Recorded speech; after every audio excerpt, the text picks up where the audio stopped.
오늘 본문은 우리에게 너무나 익숙한 법궤 운반 프로젝트입니다. 좀 배경 설명을 하자면 다윗 왕은 사울 왕에 이어 2대 이스라엘의 왕이 됩니다. 10대 때 왕으로 부름을 받았지만 십수년을 사울에게 쫓깁니다. 사울 왕을 죽일 수많은 기회가 있었음에도 불구하고, 그러나 주변에서 아무리 하나님이 주신 기회고 하나님이 주신 방법이라고 부추겨도, 이유가 있어도 그는 자기 손을 들어 하나님이 기름 부은 왕을 치지 않습니다. 억울하고 힘들고 아프지만 하나님께 맡긴 것이지요. 하나님이 결국 사울을 전쟁터에서 전사하게 하십니다. 그러나 그렇다고 해서 다윗이 바로 이스라엘의 왕이 된 것은 아닙니다. 여전히 다윗은 7년 반 동안 사울의 아들 이스보셋에게 11지파를 내주고 오직 한 지파 유다의 왕으로만 다스리게 됩니다. 그래서 다윗은 절대 서두르지 않았습니다. 우리는 너무 자주 오해합니다. 하나님께로부터 무언가 꿈과 비전을 받으면 하나님께서 이 모든 과정과 일들과 모든 것들을 손에 딱 쥐시고 술술 나의 인생을 풀어가게 해주실 것이다. 하나님이 나에게 꿈을 주셨으니 일사천리로 진행되는 것이 맞다라고 오해합니다. 그러나 성경 어디에도 그런 법은 존재하지 않습니다. 아브라함도 요셉도 야곱도 다니엘도 모든 하나님께 비전을 받은 사람은요, 아프고 쓰러지고 괴롭고 눈물의 골짜기를 지나며 수많은 통곡의 밤들을 지새야 했습니다. 그렇게 혹독한 시간들을 통해서 하나님은 그들을 진짜 다듬고 계셨습니다. 우리의 생각으로는 이때쯤이면 됐다라고 생각하지만 하나님은 항상 아직 아니야 라고 말합니다. 결국 다윗은 7년 반을 기다렸다가 유다 왕으로 살다가 이제 통일왕국의 왕으로 등극합니다. 통일왕국의 왕이 된 후에도 다윗은 승승장구합니다. 오늘 읽은 말씀 본문의 앞장 사무엘하 5장 10절에 보면 만군의 주 하나님이 다윗과 함께 계셔서 다윗이 점점 강성해졌다라고 기록합니다. 그렇지만 다윗은 이제 됐다. 내가 기다린 보람이 있네. 수많은 억울한 밤을 지낸 보상을 하나님이 이제야 해주시는구나 라고 생각하지 않습니다. 그는 불편한 마음이 듭니다. 왜냐하면 하나님의 임재와 통치의 상징인 법궤가 예루살렘에 없었기 때문입니다. 하나님은 우리가 잘 아는 것처럼 출애굽기에서 이스라엘 백성을 출애굽하셨습니다. 밖으로 끄집어낸 후에 제일 먼저 하신 일이 성막을 짓게 하신 것입니다. 왜일까요? 이사야서 43장 21절의 기록대로 하나님은 우리를 구원해내신 목적이 다른 것이 아니라 우리로 예배를 받게 하기 위함입니다. 예배 받기 위하여 하나님은 성막을 짓게 하시고 그 가장 깊숙한 면에 하나님의 법궤를 두셨습니다. 법궤는 여기 그림에서처럼 똑같습니다. 직육면체로 되어 있고요. 길이는 약 1.2m고 높이와 너비는요, 약 68cm 정도 됩니다. 그리고 이렇게 생겼습니다. 나무로 조각목으로 만들어졌고요. 그리고 이 안에는요, 도금이 되어 있습니다. 모든 면은. 그러나 저 위에 뚜껑은 우리가 시은좌, 시은소 또는 속죄소라고 부릅니다. 은혜를 받는 곳입니다. 이 곳은요, 이 덮개의 양끝에 우리가 알다시피 영어 노래에도 있지만 체리빈, 이 두 개의 천사가 날개로 이 덮개로 덮고 있는 모양입니다. 하나님의 임재와 상징인 이런 법궤가 지금 방치되어 있는 것입니다. 이 과정은 사무엘상 4장부터 7장까지 매우 정확하게 나옵니다. 사무엘상 4장은요, 엘리 제사장이 있을 때에, 그러니까 아무도 왕이 되어 있지 않을 때에 이 사람들이 전쟁을 합니다. 그런데 블레셋과의 전쟁에서 밀리자 이 사람들은요, 이 법궤를 들고 나갑니다. 법궤가 결코 부적이 아닌데도 내 목적과 뜻을 위하여 하나님을 하나님으로 대우하지 않고 하나님을 우상으로 강등시켜 하나님을 이용해 내 목적을 달성하고 싶은 것입니다. 하나님을요, 하나님으로 대우하는 것이 아니라 우상으로 믿고 있는 것입니다. 그래서 법궤를 빼앗깁니다. 보기 좋게 실패합니다. 블레셋은 그 법궤를요, 아스곳에 있는 다곤 신당에 넣어둡니다. 그리고 이 신당에서 다곤 신상이 목이 부러집니다. 그러자 이 사람들은 이 법궤를 가드로 옮겨갑니다. 가드에서는 더 큰 재앙이 임합니다. 그리고는 가드에서 에그론으로 옮겨갑니다. 그런데도 더 큰 재앙이 임하자 블레셋은 대책 회의를 열어서 암소 2마리를 가지고 수레를 이용해 이 법궤를 실어 어디로 가냐면 벳세메스로 이동해 갑니다. 그런데 법궤를 보고 너무 좋아하여 벳세메스 사람들이 법궤를 들여다보고 수많은 사람이 죽음을 당합니다. 결국 이 벳세메스에서 법궤는요, 원래 위치해 있던 실로와 가장 가까운 거리였던 기랏 여라름으로 옮겨집니다. 이곳에서 사울왕이 세워지기까지, 그러니까 왕정시대가 시작되기까지의 20년 동안 방치되어 있었던 것입니다. 이 20년과 사울왕이 다스렸던 40년, 그리고 다윗이 유다 왕으로만 있었던 7년 반, 그리고 이때가 약 유다가 통일 왕국이 된 후에 있으니까 약 70년을 이 법궤는 기랏 여라림에 그대로 방치되었던 것입니다. 우리가 알다시피 사무엘하 6장 1절부터 5절까지 다윗은 법궤를 옮기기 위해 정병 3만 명을 소집합니다. 2절에 읽은 것처럼 유다의 바알라는요, 방금 말씀드린 기란 여라림과 똑같은 말입니다. 다윗은 지금 열정과 열심을 다해 철저하게 준비하고 있습니다. 오직 하나님의 법궤만을 위해 새 수레를 막대한 예산을 들어 제작합니다. 게다가 아무에게나 부탁하지 않습니다. 아비나답 2아들, 그러니까 법궤를 70년이나 보관하고 있던 법궤 전문가 2명, 우사와 아요에게 이 새 수레를 맡깁니다. 그리고 최고의 합창단과 오케스트라를 준비합니다. 병행본미는 역대상 13장에 보면 다윗은 레위인들로 하여금 악기를 연주하게 했고 찬양을 하게 했습니다. 완벽한 준비였습니다. 그런데 6절과 7절에 보니 나곤의 타작마당에 이르자 소들이 갑자기 뛰는 겁니다. 이상하지 않습니까? 타작마당은요, 울퉁불퉁한 곳이 아닙니다. 타작마당은 평평한 곳입니다. 절대로 소들이 뛸 만한 이유가 전혀 없는 곳입니다. 평평한 곳에서 갑자기 소들이 뛰기 시작합니다. 소들이 뛰니 괴가 떨어지려고 하고 우사가 이것을 붙잡자 그가 죽어버립니다. 도대체 왜일까요? 지금 다윗이 뭔가 다른 일을 하고 있는 게 아닙니다. 하나님의 일입니다.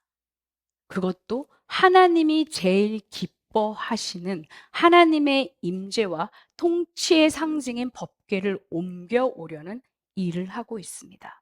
다윗은 대충 하지 않습니다. 열심과 전성과 특심으로 열정을 불살라 자기를 태워가며 일하고 있습니다. 모든 것이 완벽했습니다. 그런데 도대체 왜일까요? 열정을 다하고 마음을 다해 온몸을 불살르지만 단 하나 하나님의 말씀이 무시되고 있습니다. 우리 출애굽기 25장 10절로 15절 구약성경 108쪽 한번 찾아서 함께 읽을 텐데요. 출애굽기 25장 10절로 15절입니다. 함께 읽겠습니다. 시작.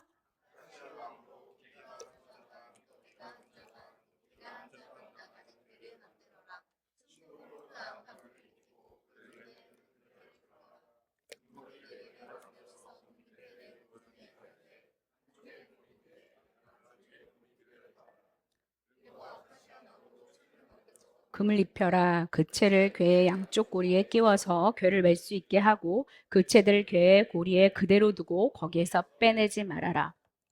지금 법궤에는 4개의 모서리에 그 채가 달려 있습니다. 왜일까요? 운반하기 위함입니다. 수레가 아닙니다. 어떻게 운반되어야 할까요? 민수기 4장 15절. 우리 함께 화면 보시면서 읽을까요? 시작.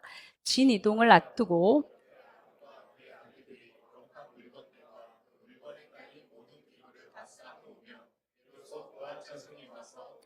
둘러매고 간다. 이때에 거룩한 물건들이 그들의 몸에 닿았다가는 죽는다. 이처럼 회막에 거룩한 물건들을 옮기는 일은 바로 고앗 자손이 맡는다. 자, 레위 자손 중에 고앗 자손만이 이 물건들을 옮길 수 있는데 그것들을 둘러매고 가야 한다고 분명히 기록합니다.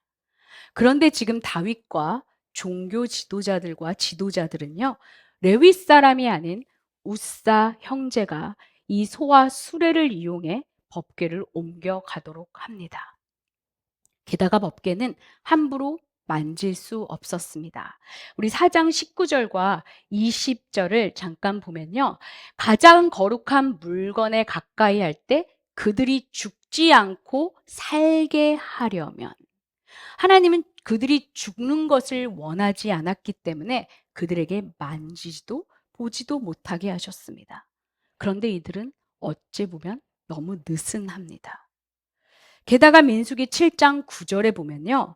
다른 지파, 즉 무랄이나 게르손 자손에게처럼 수레나 소가 이들에게는 주어지지 않았습니다. 왜냐하면 이들의 모든 물건들은요. 매가야 하기 때문입니다.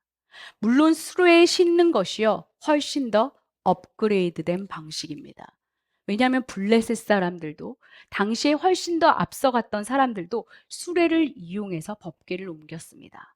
빠르고 효과적이고 실용적이며 효율적입니다. 이런 수레를 제쳐두고 어깨에 메고 간다는 것은 어찌 보면 시대에 뒤떨어져도 한참 뒤떨어진 생각일 수 있습니다. 그러나 하나님이 이렇게 모세오경을 통해 수없이 말씀하셨다면 아무리 효율성과 실용성과 편리성이 있다 해도 하나님의 말씀대로 하는 것이 원칙입니다. 거기에다가 이 법궤 안에는요, 세 가지가 보완되고 있었습니다. 십계명 돌판과 만나가 담긴 항아리와 아롱의 쌍난 지팡이입니다. 이것이 무엇을 의미하나요? 하나님께서 말씀으로 우리를 계속하여 이끌어 가신다는 것입니다. 말씀이 중심이 되어야 한다는 것입니다. 그리고 하나님께서 그 은혜와 능력으로 우리를 친히 먹이시고 인도하시며 돌보신다는 말입니다. 그리고 또 하나 아론의 쌍난 지팡이는 하나님께서 권위로 친히 이스라엘 백성들을 하나님의 주권하에 다스린다는 것입니다. 그러면 이것을 법궤에 내면요. 어떤 일이 벌어질까요? 어깨에 맨다는 것은 법궤가 사람보다 위에 간다는 것입니다. 그러니까 하나님의 말씀보다 우리의 이성이, 우리의 생각이 밑에 있어야 한다는 말입니다. 하나님의 은혜와 능력을 내가 좌지우지하면서 내 방법과 내 장소와 내 시간 안에 하나님의 능력을 가져오는 것은 하나님의 주권을 침해한다는 것입니다. 법궤를 옮겨온다는 맛은 하나님의 임재와 통치를 사모한다는 것이고 그것은 나의 모든 공간과 시간과 방법을 내려놓고 하나님 앞에만 순복하겠다는 결단입니다.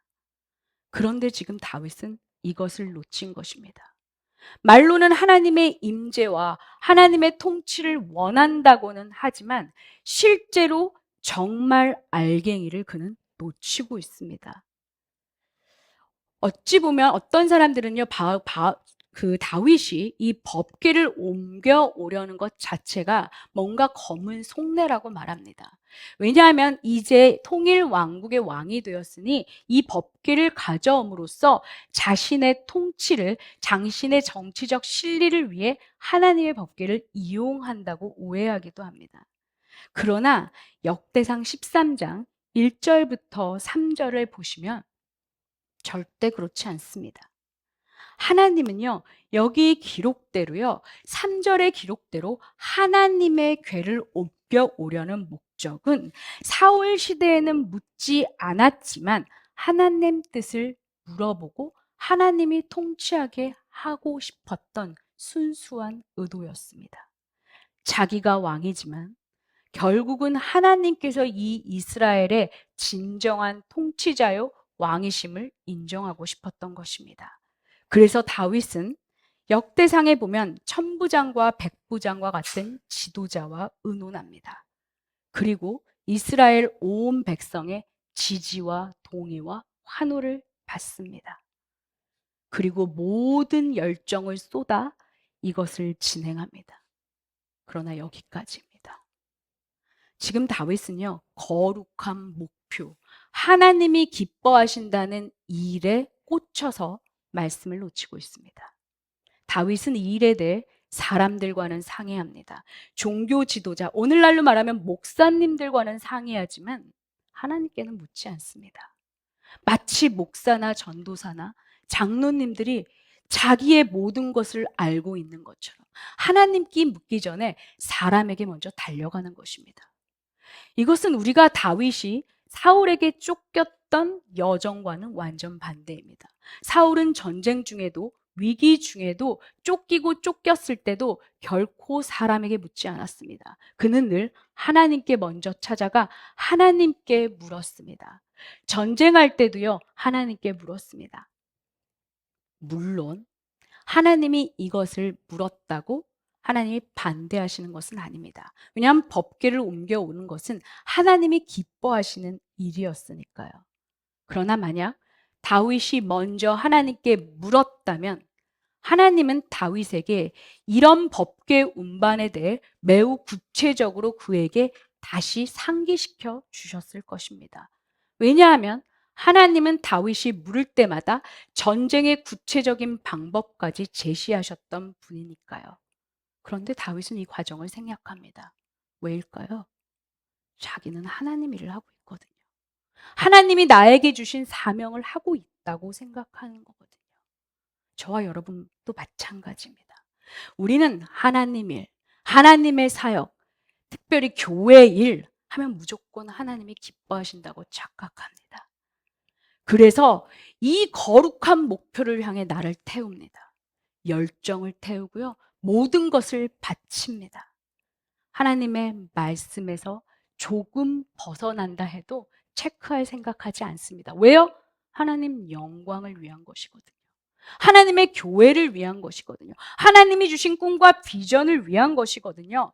물론 입으로는 아니라고 말하지만, 정말 내 검은 속내가 없다고 말하지만, 우리는 내가 설정한, 내가 믿고 싶은 하나님의 거룩한 목표를 향해 나를 태우기를 주저하지 않습니다. 그러면서 나는 희생한다고 말합니다. 말씀대로가 아닙니다. 나름대로, 열정대로, 결국은 자기 열심에 자기를 깎아내는 것입니다. 대표적인 사람이 모세입니다. 모세는 분명히 하나님이 택하신 사람입니다. 하나님이 주신 비전과 열정에 그는 스스로 불타올랐습니다. 그래서 하나님이 말씀하시기도 전에 그는 사람을 죽입니다. 그의 동기가 음흉했을까요? 아닙니다. 그는 자기 동족을 사랑했습니다. 하나님이 사랑하시라고 주신 마음입니다. 그러나 하나님은요, 아직 그에게 아직 아니야. 너는 아직 훈련이 끝나지 않았어. 라고 말씀하십니다. 아직 출발 사인이 떨어지지도 않았습니다. 그런데 지금 그는요, 자기의 이 거룩한 목적에 심취되어서 열정에 못 이겨 출발 신호를 듣지 않고 뛰어나갑니다. 성급하고 충동적입니다. 왜요? 열정이 앞서니까요. 말씀이 아니라 열정이 앞서는 겁니다. 그러면 서두르게 됩니다. 그리고 옆에 사람이 보이지 않습니다. 그런 경우 우리는 얼마나 많습니까? 다윗도 이와 같습니다. 법궤를 옮겨야 하겠다는 거룩한 열망과 목표에 사로잡혀 그는 내 계획과 방법대로 새수레를 준비합니다. 대충이 아닙니다. 살을 깎아가며 밤을 지새가며 하나님이 주신 이 목표를 이루기 위해 죽을 힘을 다합니다. 때로는 가정을 제쳐두었겠죠. 때로는 나의 일상을 제쳐두고 일했을 것입니다. 그리고 내가 준비한 그 새수레에 하나님의 임재를 실으려 합니다. 내가 만든 새 수레에 하나님의 법궤를 옮겨 담고 그 법궤가 움직이면 내 손으로 그 법궤를 만지면서 컨트롤하기 시작합니다. 아니야, 너는 움직이면 안 돼. 법궤를 옮겨온다는 것은 하나님의 통치, 하나님의 말씀에 처절하게 굴복하는 것인데 다윗은요, 그 마음을 지금 조금씩 잃어가고 있는 것입니다. 누가 봐도 법궤를 옮겨오는 일은 하나님이 즐거워하시는 일이니까요. 누가 봐도 수레에 실어오는 것은 효과적인 일이니까요. 누가 봐도 자기는 열정을 태우며 일하고 있으니까요. 그런데 정작 하나님은 아니라고 고개를 쳤습니다. 다윗은 묻습니다. 도대체 왜요? 왜 아닙니까? 주를 향한 내 목적은 이렇게 선하고 거룩한데 내 열정과 열심은 나를 삼킬 듯이 이렇게 뜨겁게 타올라 나는 밤을 새가며 주를 위해 일하고 있는데요. 저 수많은 사람들이 보세요. 다 지지하며 기뻐하잖아요. 그런데요, 하나님은요, 네가 네 나름대로 네 열정과 열심으로 준비한 새 수레는 나에게 적합하지 않아. 그거는 너의 방법일 뿐이야. 라고 말씀하시는 겁니다. 저와 여러분에게 새 수레는 무엇입니까? 어쩌면 우리는 자녀일 수 있습니다. 자녀를 내가 담은 새 수레. 내 새 수레는 자녀야. 내 수레는 남편이야. 내 수레는 나의 스펙이야. 그래서 우리는 그 새 수레를 공을 들여서 합니다. 그리고 그 새 수레에 내 자녀의 내 스펙에 하나님의 통치가 임재가 임하여서 역사되기를 바랍니다. 그러나 하나님은요, 그 새 수레에 타지 않으십니다. 이것이 오늘 본문이 우리에게 주는 교훈입니다. 하나님은 우리가 삼킬 듯한 열정으로 거룩한 목적을 가지고 새 수레를 준비하여 여기 타세요 주님, 주님이 타시면 난 날아갑니다 라고 말해도 타시지 않는 분입니다. 나는 너의 장소와 방법과 시간과 공간에 갇히지 않아. 나를 새 수레에 태우려고 하지 말고 네가 나의 방법과 시간에 따라오라고 말씀하시는 것입니다. 사무엘상 15장 22절 볼까요? 함께 읽겠습니다. 시작.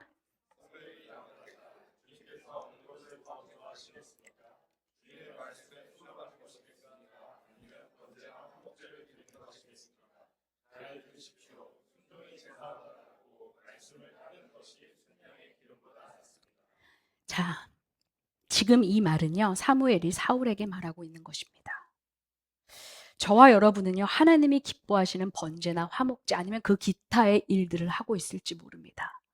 그러나 하나님은요, 아니, 그 일보다 말씀에 대한 처절한 굴복이 먼저다 라고 말씀하시는 겁니다. 말씀에 대해 처절하게 굴복하려면요, 말씀을 알아야 합니다. 그런데 지금 이 부분에서 다윗도 레위인도 제사장도 이 새수레를 제작하여 이 법궤를 새수레에 실는데 아무도 브레이크를 거지 않습니다. 너무나 놀랍습니다. 하나님의 일을 한다지만 모두가 말씀으로 체크하는 일은 그저 뒷전으로 여긴 것입니다. 잠언 19장 22절을 함께 우리 읽을까요? 시작. 지식이 없는 열심은 좋은 것이라고 할 수 없고 너무 서둘러도 발을 헛디딘다. 저와 여러분은 지식이 없는 열심을 가질 때가 많습니다. 하나님의 말씀으로 스텝 바이 스텝을 점검하며 계속하여 투닝하고 리셋하는 절차를 무시하고 그저 내 열심과 열정으로 이 일은 하나님의 일이야 라며 무턱대고 믿으며 서두르고 성급하게 온몸을 불태울 때가 많다는 것입니다. 그러나 성경은 분명히 말합니다. 지식이 없는 열심은 좋은 것이라 할 수 없다. 그렇게 되면 너무 서두른다. 그래서 발을 헛디딘다. 이어지는 19장 3절을 읽지는 않았지만 잠언 19장 3절은요. 인간들이 그렇게 실수해 놓고 결국은 하나님을 원망한다고 되어 있습니다. 내가 지식이 없어서 내 열심으로 나를 불태워 놓고 하나님 왜 내가 태워지는 거죠? 왜 내가 이렇게 아픈 거죠? 라고 말한다는 것입니다.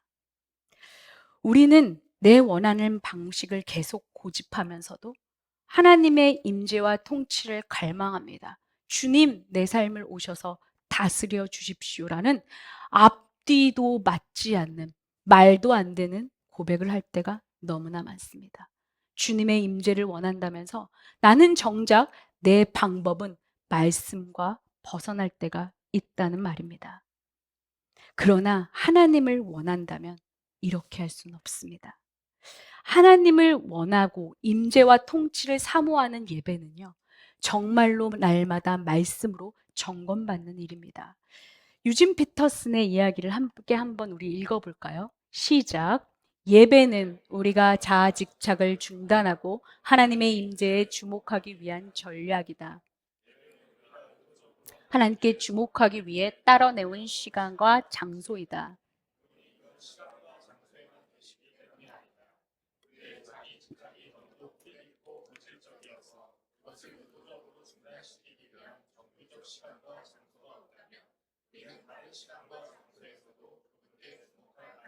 전혀 없기 때문이다.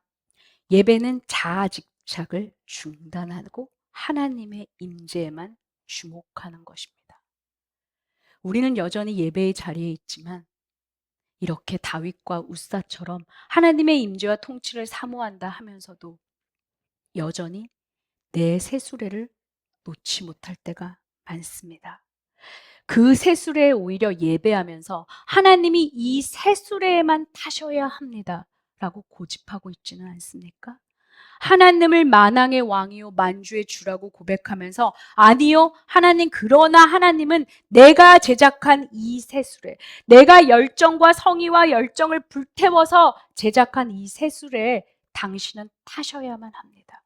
그래서 이 일에 당신이 내게 능력을 보여주셔야만 당신이 살아계심을 나에게 증명하는 것입니다 라며 내가 법궤 위에 올라가 있지는 않습니까? 어쩌면 우리는요, 우사의 죽음을 하나님이 너무 가혹하다고 생각할지 모릅니다. 그러나 그렇지 않습니다. 평행복미는 역대상 13장 10절을 보면요, 우사가 손을 펴서 법궤를 잡았다 할 때, 궤를 잡았다 할 때 이 르이라는 것은 전치사인데요, 전치사 R을 씁니다. 이 전치사 R이라는 건요, 언제 사용되는 거냐면 무엇 위에, 무엇에 대항하여 라는 말을 할 때 씁니다. 그러니까 역대기 저자는요, 지금 의도적으로 이 우사의 잘못을 지적하고 있는 것입니다. 우사가 법궤 위에, 하나님의 통치 위에, 하나님의 말씀에 대항하여 자기가 법궤를 흔들리지 않도록 잡았다는 것을 지금 말하고 있는 것입니다. 그래서 오늘 본문 사무엘상 6장 7절에서 한글 성경에는 너무나 아쉽게 번역되어 있지 않지만 킹 제임스 버전에는 분명히 이렇게 얘기하고 있습니다. God smote him there. 하나님이 그를 치셨다 거기에서. 왜냐하면 his error, 우사의 잘못 때문에 치셨다고 분명하게 얘기하고 있습니다. NIV 성경 역시도요, 하나님이 우사에 대해서 화가 나셨다 because of his irrelevant act, 그의 무례한 행동 때문이라고 분명히 기록하고 있습니다. 우리말 성경에는 빠져있는 부분입니다. 그러니까 우사가 무례하고 우사가 잘못 행했다는 것을 분명히 말하고 있는 것입니다. 분명히 우사는 70년 동안 알았을 것입니다. 오기 전에 벳세메스에서 사람들이 그것을 보았기 때문에 죽었다는 것도 알고 있습니다. 그런데 어떻게 이런 일이 일어납니까?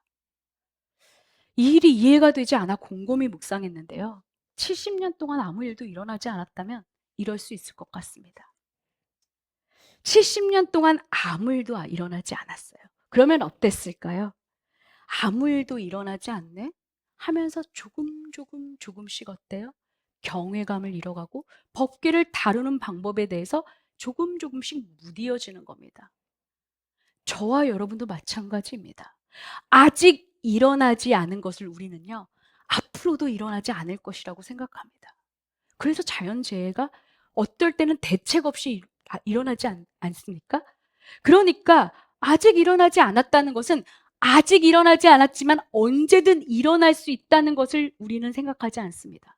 아직 일어나지 않았으니까 이제도 일어나지 않을 거야. 별일 있겠어?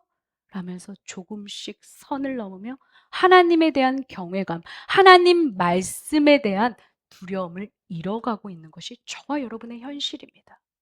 그러면서도 아무 일도 일어나지 않네? 아직 괜찮아. 괜찮아, 이 정도면. 나보다 더한 사람도 있는데 뭐. 라고 말하면서 내가 만든 특수한 새 수레에 하나님의 임재와 통치를 꼬깃꼬깃하며 집어넣으려고 계속 시도한다는 말입니다. 아직 아무 일도 일어나지 않으니까요. 별일 없으니까요. 그러나 아직 일어나지 않았다는 것은 언제든지 갑자기 일어날 수 있다는 것입니다.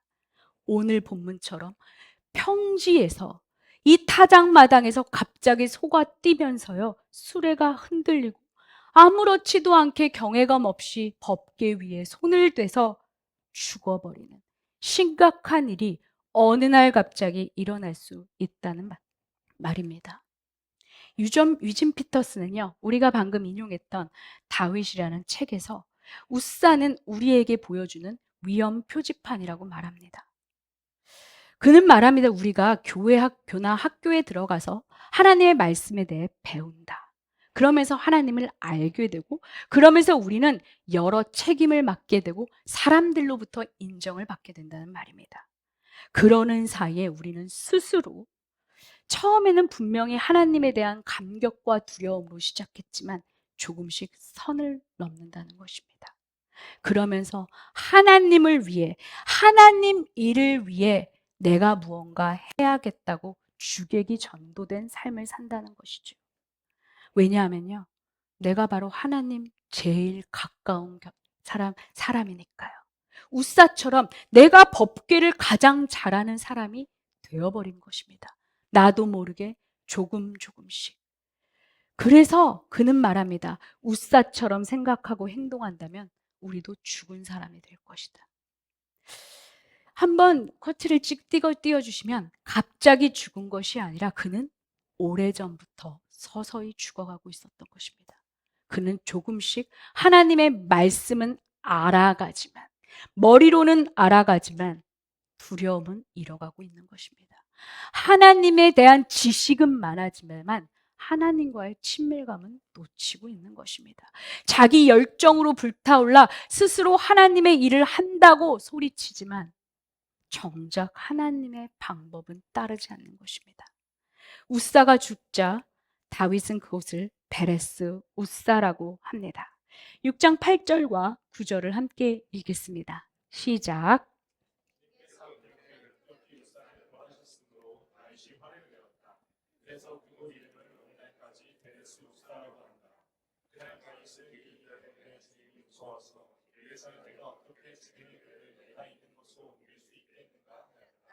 네, 베레스 웃사를 치셨다는 말입니다.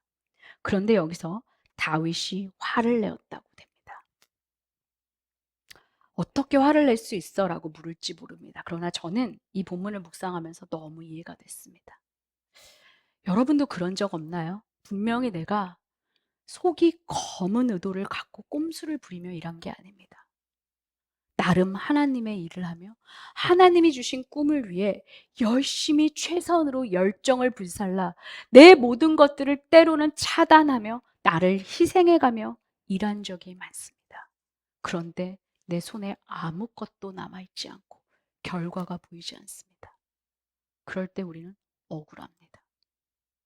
하나님께 속이 상합니다. 서운합니다. 어떻게 하나님 나한테 이렇게 하실 수가 있어? 어떻게 하나님이? 왜? 최선으로 뜨겁게 살아온 나의 삶의 대가가 겨우 이것인가? 그렇게 우리는 화가 납니다. 그런데요, 다윗은요, 이 감정에서 멈추지 않습니다. 바로 이어지는 9절에서 다윗은 하나님을 두려워하게 됩니다. 왜 그랬을까요? 자기가 왜 화가 났을까? 자기의 감정을 하나님 말씀 앞에서 직면해 보니, 독대해 보니 말씀을 놓쳤다는 것을 알았던 것이 아닐까요? 하나님은 이 작은 것도 놓치지 않고 다 보시고 계셨구나. 이것이 다윗의 화가 하나님을 향한 경외감으로 바뀐 것이 아닐까요? 저와 여러분은 화가 날 수 있습니다. 우리는 감정이 있는 사람들이니까요. 말을 함부로 쏟아낼 수도 있습니다. 불완전한 사람들이니까요. 실수할 수 있습니다. 인간이니까요. 그러나 화가 난다 해도 우리가 정말 하나님 앞에 서 있다면 우리의 작은 잘못도 우리는 생각하게 됩니다. 내가 잘못했구나. 나도 실수를 했네. 저 사람도 문제였지만 나도 문제가 있었네. 그래서 억울하고 화나고 미칠 것 같지만, 그래, 하나님의 두렵구나. 하나님은 이것도 놓치지 않았구나. 라고 생각하게 되는 겁니다. 하나님, 쟤는 잘 사는데 왜 나는요? 이런 어린아이 같던 감정에서 하나님, 쟤는 쟤지만 하나님은 정말 내가 하나님의 말씀 앞에서 순도 100%로 서 있기를 원하시는군요. 라고 하나님을 경외함으로 돌아설 수 있다는 것입니다. 저는 이것이 영성이라고 봅니다. 우리는 영성을요, 설교를 잘하고 기도를 잘하고 뭔가 유명한 목사님들이나 유명한 것은 뭔가 영성이 있네? 영성을 남발합니다. 영성은요, 예언하고 방언하고 손을 들어 축복하는 게 영성이 아닙니다. 영성은요, 회복력과 탄력성입니다. 죄에 대한 예민함 때문에요, 하나님 앞에 독대할 때 기다리는 겁니다. 이게 아니구나 하고 다시 돌아오는 죄에 대한 탄성력이 바로 영성입니다. 성경의 영성을요, 방언하고 예언하고 설교하고 이런 걸로 영성을 한 번도 정의한 적이 없습니다. 다 우리가 만들어낸 가짜 컨셉이란 말입니다. 저와 여러분의 화는 하나님에 대한 두려움으로 이어지고 있습니까? 화가 나고 속상하고 억울합니다. 무너집니다. 저도 인생에서 수많은 그런 고비들을 넘겨왔습니다. 그런데 가만 하나님 앞에서 고요하고 잠잠한 중에 생각해 보면, 물론 제가 100을 잘못했고 나는 1을 했지만 내 잘못이 보입니다. 나도 잘한 것은 없구나. 하나님의 이걸 놓치지 않았네. 그러면서 두려워집니다. 처음엔 서운합니다. 왜 나한테만 이러세요? 정말 하나님 왜 그러세요, 나한테? 내가 그렇게 싫어요? 그러나 두려움이 생기면 생길수록 속상함이 작아집니다. 하나님은요, 이 두려움으로 인해 다윗의 수건 사업을 잠시 멈추게 하십니다.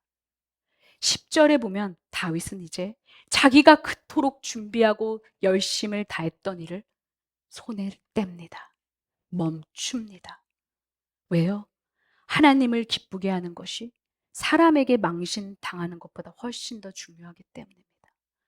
사람들이 나를 보는 시선에서 그는 자유로울 수 있었습니다. 이것이 정말 다윗이 대단한 이유입니다. 아무리 하나님이 세우신 왕이라고 해도요, 열정대로 나름대로의 방식은요, 하나님의 통치와 임재를 따라갈 수 없습니다. 하나님의 통치와 임재는요, 나름대로 열정대로가 아니라 말씀대로일 때만 가능합니다. 우리 역시 우리 삶에서 도대체 왜요? 왜 나한테 이러세요? 라는 질문에 막닥뜨릴 때가 너무 많습니다. 내 의도도 선합니다.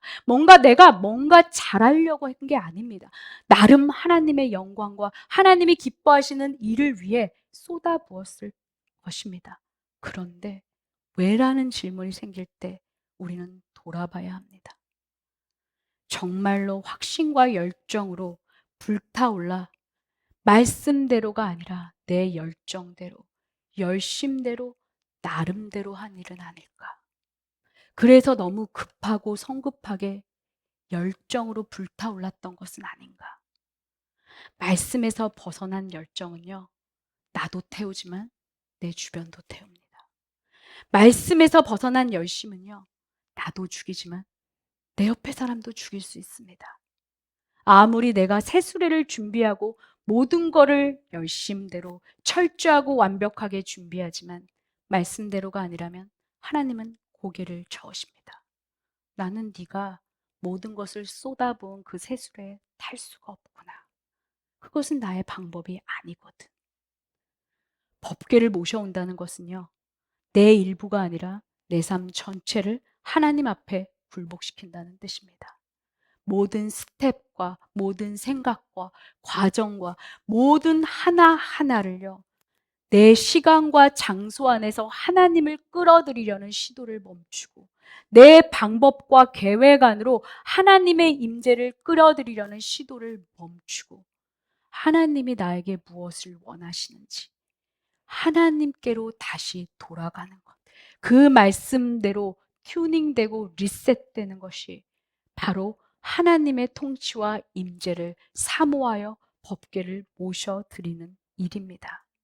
비록 내 뜻과 내 생각대로 안 될 때가 너무나 많습니다. 우리 인생은 그렇게 풀리지 않거든요. 그러나 그럴 때 하나님 도대체 왜입니까? 라고 묻는 것이 아니라 하나님 두렵습니다. 라는 경외감과 두려움으로 하나님 앞에 다시 무릎 꿇고 하나님의 임지와 통치에 완전히 쑥이고 들어가는 저와 여러분 되기를 축원합니다.